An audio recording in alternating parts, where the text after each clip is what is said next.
अगर आप दूध में ये दो चीजें मिलाकर पी लेंगे तो आपका घुटनों में होने वाला दर्द, आपकी नी पेन की समस्या, आर्थराइटिस की समस्या पूरी तरह जड़ से खत्म हो जाएगी। नमस्ते, मैं हूं सचिन गोयल और आपका स्वागत करता हूं Jaipur the pink city channel पर। दोस्तों, आज मैं आपको इस बेहद खास वीडियो में हमारे आयुर्वेद के महान ग्रंथों जैसे कि अष्टांग हृदय और चरक संहिता में बताए हुए ऐसे 5 आयुर्वेद के बहुत आसान से नियम बताने वाला हूं जिनको आज से पहले आपने कभी नहीं सुना होगा। इन 5 नियमों का पालन कर लेने से और इनके साथ में दूध में 2 चीजें मिलाकर एक खास घरेलू दवा बनाकर ले लेने से जोड़ों के दर्द, घुटनों के दर्द, पीठ में दर्द, गठिया बाय की बीमारी, कमर का दर्द, टांगों में दर्द, पैरों की पिंडलियों में दर्द और कमजोरी हमेशा के लिए जड़ से खत्म हो जाती है। इसके अलावा दोस्तों, बॉडी में कहीं भी दर्द महसूस होता हो, कमजोरी महसूस होती हो, खासकर ऐसे पुरुषों को जो अपनी बचपन की गलतियों की वजह से अपने वीर्य का पूरा नाश कर चुके हैं और नपुंसकता तक के शिकार बन रहे हैं, दोस्तों उन सबको भी ठीक करने के लिए जो मैं दूध वाला अचूक घरेलू नुस्खा और साथ में आयुर्वेद के 5 सिंपल नियम बता रहा हूँ, वो ऐसा जबरदस्त काम करते हैं जो आपने कभी सोचा भी नहीं होगा। तो चलिए जानते हैं कौन से हैं वो आयुर्वेद के 5 नियम जो आपको फॉलो करने हैं। साथ में दूध में आपको क्या मिलाकर यूज करना है ये भी जान लेते हैं। तो दोस्तों, जानते हैं हमारे आयुर्वेद का पहला नियम कौन सा है। ये पहला नियम कहता है कि आपको जोड़ों में दर्द, घुटनों में दर्द, आर्थराइटिस, कमर दर्द तभी होता है जब आपकी बॉडी का लचीलापन, उसकी फ्लेक्सिबिलिटी खत्म हो जाती है। ये लचीलापन कब खत्म होता है? ये फ्लेक्सिबिलिटी तब खत्म होती है जब आपके शरीर में टॉक्सिन्स जमा रहने शुरू हो जाते हैं। तो समझिए, आयुर्वेद का पहला नियम ये कहता है कि बॉडी को डिटॉक्सिफाई या प्यूरिफाई करना सबसे ज्यादा जरूरी होता है। ये जो हमारा स्थूल शरीर होता है, इसको स्वस्थ रखने के लिए इसको डिटॉक्सिफाई करना बहुत ही जरूरी है। तो दोस्तों, फिजिकल बॉडी को डिटॉक्सिफाई करने के लिए आपको क्या करना है? आपको वो काम करना है जो हमारे शरीर के 5 तत्वों पृथ्वी, पानी, हवा, आग और आकाश, इन सभी 5 एलिमेंट्स को शुद्ध कर दे, डिटॉक्स कर दे, प्यूरिफाई कर दे।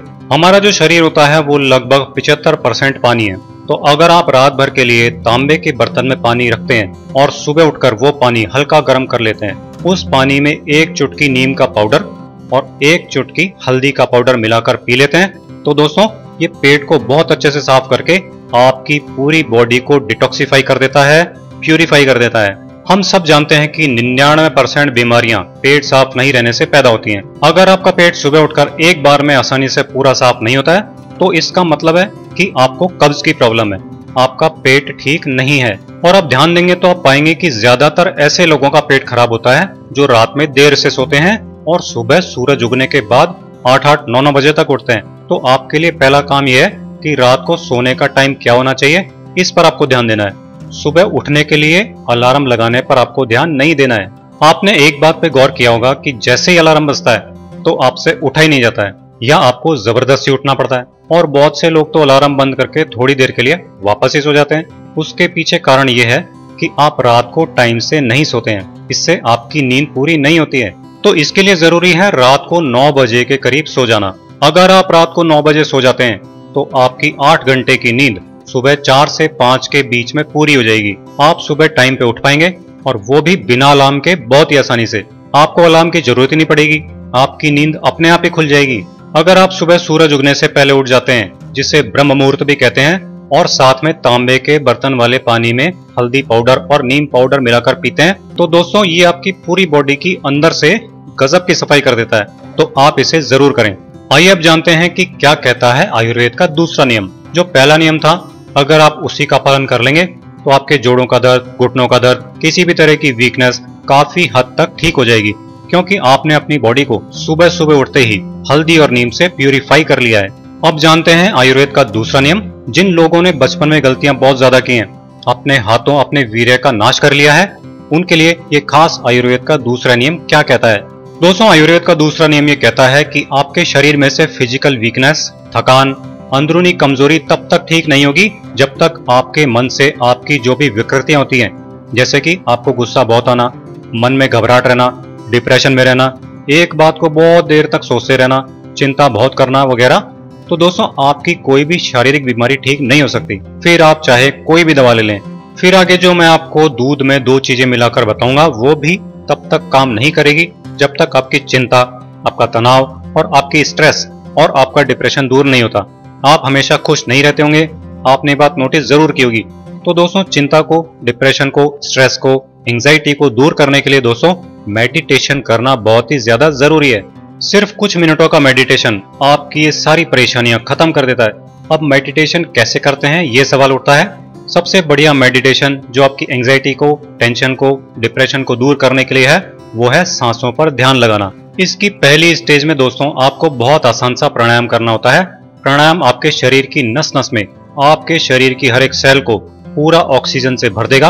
अगर आप इस प्राणायाम को सुबह सुबह जल्दी करते हैं, क्योंकि हवा में सुबह ऑक्सीजन ज्यादा होती है, तो पहले स्टेप में आपको तेजी से सांसों को लेना और छोड़ना है। ये जो फोर्सफुली एक्सेलेशन और इनहेलेशन करते हैं तीव्र गति से, इसको भस्त्रिका प्राणायाम कहते हैं। ये आपकी बॉडी को सूक्ष्म स्तर पे प्यूरिफाई करता है। दूसरे स्टेप में दोस्तों सांस को बाहर छोड़ करके रोक लेते हैं। आसानी से जितनी भी देर रोक सकें उतनी देर रोकना होता है। ये आपके गुस्से को, टेंशन को, एंग्जाइटी को, चिंता को दूर करने में मदद करता है। आजकल हमारी लाइफ स्टाइल ऐसी हो गई है कि किसी को जॉब की चिंता सताती रहती है, किसी को पढ़ाई की चिंता रहती है, घर में झगड़े टेंशन होती रहती है। उसके कारण बच्चों के मन में भी घबराहट, टेंशन और डिप्रेशन आ जाता है, जिसका पता भी नहीं चलता। मतलब ये बीमारी हम सब में होती है, लेकिन हमको मालूम ही नहीं है। इसलिए बहुत जरूरी है मेडिटेशन करना।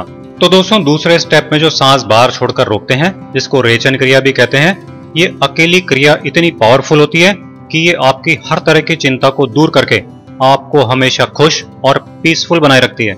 तीसरे चरण में दोस्तों आपको सांसों पर ध्यान लगाना है। तो सांसों पर ध्यान कैसे लगाएंगे, ये बड़ा ही आसान है। आपको कुछ देर के लिए ऐसी जगह पर बैठ जाना है जहां आपको कोई डिस्टर्ब नहीं करे। अब आपको अपनी आंखें बंद कर लेनी है और आपको अपनी आती जाती हुई सांसों को नोटिस करते रहना है। इससे क्या होगा कि आपका जो माइंड है वो आपकी सांसों के आने जाने की क्रिया नोटिस करने में व्यस्त रहेगा। उसमें कोई फालतू के विचार नहीं आएंगे। आप देखेंगे कि आपकी सांसें जो पहले जल्दी जल्दी और छोटी छोटी चल रही थी, वो धीमी, गहरी और लंबी होने लग जाएंगी। कुछ ही देर में आपकी सांसें कुछ समय के लिए अपने आप रुकने भी लग जाएंगी। आप बिना सांस लिए ही बहुत देर तक बैठे रह सकेंगे। इस समय आप देखेंगे कि आपका मन आपकी सांस के साथ पूरी तरह से शांत हो गया है। इससे दोस्तों आपको शांति तो मिलेगी ही, लेकिन ये आपको अंदर से ऐसी ऊर्जा से भर देगी जिससे आपकी सारी शारीरिक कमजोरी और मानसिक कमजोरी दोनों दूर हो जाएगी। पुरुषों में जो ऊर्जा नाभि के नीचे रहती है, खासकर दोस्तों उस एनर्जी को ये ऊपर उठाने में भी मदद करता है। इस शांति और आनंद को आप जितनी ज्यादा देर अनुभव करेंगे, उतनी ज्यादा आपकी पावर बढ़ती चली जाएगी। तो दोस्तों अगर आप ये 3 चीजें कर लेते हैं, जो करीब 30 मिनट की प्रक्रिया होती है, तो दोस्तों आपके शरीर में से चिंता, एंग्जाइटी, टेंशन और डिप्रेशन जिंदगी भर के लिए खत्म हो जाएगा। आप पीसफुल रहेंगे, खुश रहेंगे, ब्लिसफुल रहेंगे। अब दोस्तों आयुर्वेद का तीसरा नियम ये कहता है कि आप भोजन कैसा कर रहे हैं, इसके प्रति आपको थोड़ा सा ध्यान देना बहुत ही जरूरी है। मैं आपके खाने पीने पर कोई रेस्ट्रिक्शन नहीं लगा रहा हूँ, बल्कि मैं ये कह रहा हूँ कि आपको अपने ऊपर प्रयोग करके देखना चाहिए कि आप जो कुछ भी खा पी रहे हैं वो 2-2.5 घंटे के भीतर भीतर पच जाना चाहिए। इसलिए चाहे आयुर्वेद हो या योग, ये सब इस बात पर सारा ध्यान देते हैं कि आप लाइट भोजन लें और ऐसा भोजन लें जो कि जल्दी पच जाए, बहुत देर तक पेट में पड़ा नहीं रहे आपकी बॉडी में, ताकि आपकी बॉडी में टॉक्सिन्स पैदा ना हो। तो जो आप सुबह नाश्ता करते हैं, फिर लंच करते हैं और डिनर करते हैं, इसके साथ में आपको आपके खाने का 40% फ्रूट्स का इस्तेमाल करना है। मतलब अगर आप नाश्ते में पोहा वगैरह जो कुछ भी खाते हैं, तो उसके साथ में आप कोई भी सीजनल फ्रूट जैसे कि केला, सेब, अंगूर, संतरा वगैरह, कोई ना कोई फ्रूट 40% की मात्रा में जरूर से लीजिए। रोटी भले ही कम कर दीजिए, लेकिन फ्रूट की मात्रा बढ़ाकर ज्यादा कर दीजिए। लंच में चावल, दाल, सब्जी जो कुछ भी आप खाते हैं, उनमें से किसी 1 या 2 चीजों को बहुत ज्यादा भर भर के नहीं खाएं, बल्कि बैलेंस करके भोजन करें। मतलब यह है कि आप चावल भी खाइए, दाल भी खाइए, सब्जी भी खाइए, लेकिन साथ में फलों की मात्रा, सलाद की मात्रा और हरी सब्जियों की मात्रा ज्यादा रखें। इसी तरह से आपको रात के खाने के साथ भी फल और सलाद की मात्रा अपनी ज्यादा बढ़ानी है। इसको लाइव फूड भी कहते हैं, मतलब बिना पकाया हुआ भोजन, क्योंकि भोजन को पकाने से उसके पोषक तत्व खत्म हो जाते हैं। लेकिन इसका मतलब ये नहीं है कि बिल्कुल भी पका हुआ आप नहीं खा सकते। चावल, दाल, रोटी वगैरह जो भी पकाकर खाने की चीजें हैं वो जरूर खाएं, लेकिन फल, फ्रूट, हरी सब्जियां और सलाद भी अपने खाने में इंक्लूड करें। अब जिनको जोड़ों में दर्द, घुटनों में दर्द, कमर में दर्द, पीठ में दर्द और आर्थराइटिस की समस्या रहती है, बहुत ही ज्यादा रहती है, उनको क्या करना है? उनको दोस्तों जो दूध उबाल के ठंडा किया हुआ होता है, वो दूध 1 गिलास ले लेना है। इस दूध को हल्का गर्म कर लेना है। अब आपको 3-4 अखरोट को थोड़ा सा कूटकर या पीसकर पाउडर बना लेना है। इसी तरह आपको थोड़ी सी अलसी यानी फ्लैक्स सीड्स को भी कूटकर या पीसकर पाउडर बना लेना है और आधा चम्मच कूटा हुआ अखरोट ले लेना है। और साथ ही आधा चम्मच अलसी या फ्लैक्स सीड्स के साथ मिक्स कर लेना है। आधा चम्मच अखरोट और अलसी के इस मिक्सचर को आपको अपने 1 गिलास हल्के गर्म दूध में मिलाकर पी लेना है। दोस्तों आशा है आज की जानकारी जो मैंने आपको दी है जोड़ों के दर्द, घुटनों के दर्द से रिलेटेड, जॉइंट पेन से रिलेटेड, आर्थराइटिस से रिलेटेड, ये आपको बहुत अच्छी लगी होगी। आप इसे लाइक और शेयर जरूर कीजिए, आप इसे फॉलो कीजिए और मेरे इसी तरह के बहुत आसान घरेलू नुस्खे देखते रहने के लिए Jaipur the pink city channel को सब्सक्राइब कीजिए।